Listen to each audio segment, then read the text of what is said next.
So hello and welcome once again friend to our channel Time to Fly, and this is the fourth video of the gravitation series. So if you haven't seen the previous videos, please check the description box because the link was provided in description.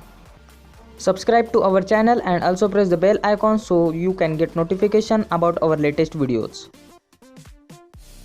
So friends, in the previous video we have been seen about the magnitude of centripetal force. So the first topic of this video was Earth's gravitational force. So what was the gravitational force? It is the phenomenon of attraction between any two body in the universe, and this we have been seen in the first video of the gravitation series. So what is the Earth's gravitational force? The gravitational force possessed by the Earth to attract nearby body towards the center of the Earth. So it was clear that the Earth exerts gravitational force on the objects nearby it. But as we know that according to the Newton's second law of motion, a force acting on the body results in the acceleration of same body. As you can see here, the only force acting on these rolling objects is the gravitational force. So the gravitational force also caused the acceleration of the body. And that's why in the space the moon was revolving around the Earth, whereas the Earth was revolving around the Sun. As this gravitational force of the Earth can cause the acceleration of the body, so this is called as the acceleration due to the gravity, and which was denoted by English alphabet G. And as we all know that acceleration is a vector quantity, so the acceleration has both magnitude and direction. As the direction of the force, that is the gravitational force of Earth, is directed towards the center of the Earth, therefore the acceleration due to gravity is also directed towards the center of the Earth, and that we called as the vertically downwards. Here we have been seen about the Earth's gravitational force, but some of the question may you have in your mind that what would happen if there were no gravity in the universe. So I will make a separate video on this topic, and if you want this video very soon, then only you have to subscribe our channel, and I will upload this video when our channel got subscribed more than 100.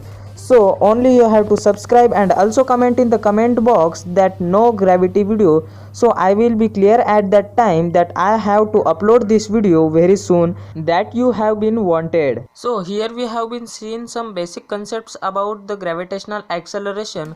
So let's find out the formula for the gravitational acceleration. To find out the formula for the gravitational acceleration, we have to know the formula of the gravitational force.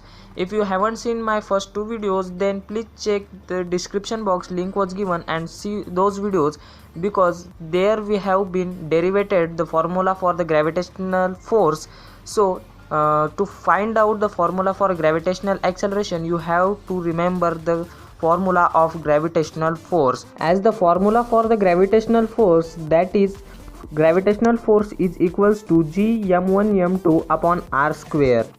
But basically the formula for the force is mass into acceleration, that is m into a.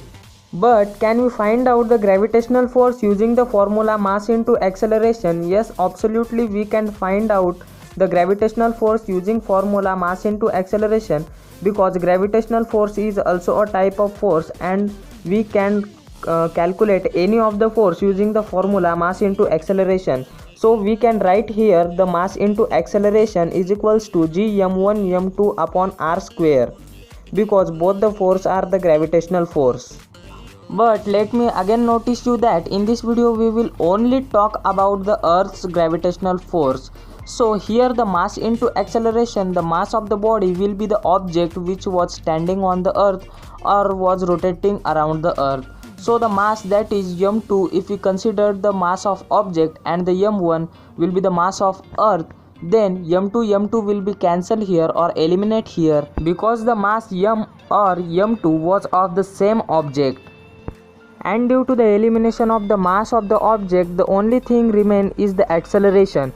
And here we have been found the gravitational acceleration's formula, that is G is equals to gravitational constant into the mass of Earth upon radius square. The radius was the distance between the object and the Earth's center.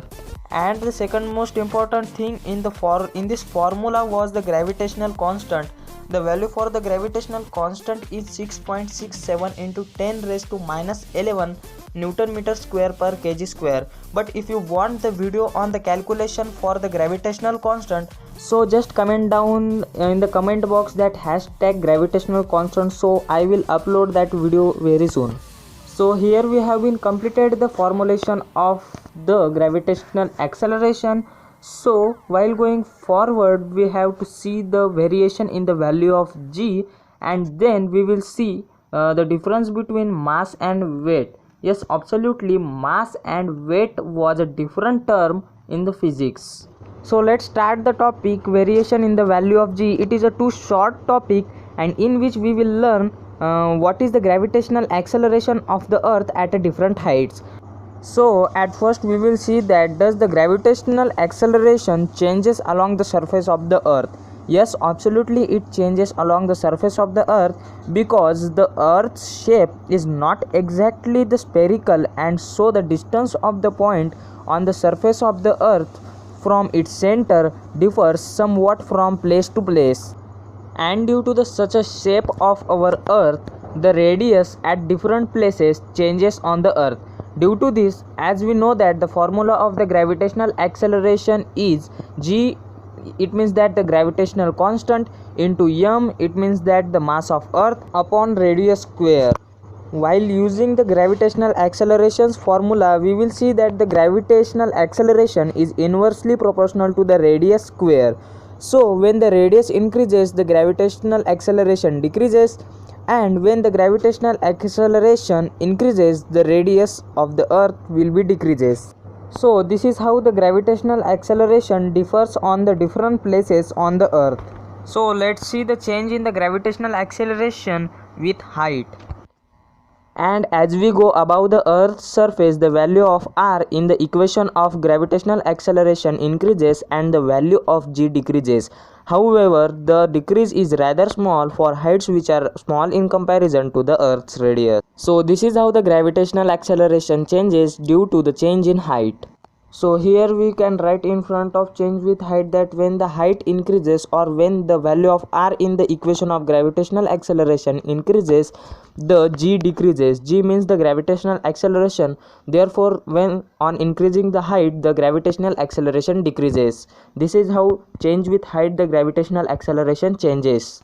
So here we have been completed the topic the variation in the value of g. So we are going directly towards the mass and weight. The mass and weight was somewhat the confusing topic, but it was too much interesting topic. So let's go towards the mass and weight. Firstly, we will see that what is mass. Mass is the amount of matter present in the object, and its SI unit is kg. As we all know that mass don't have the direction, therefore mass is a scalar quantity.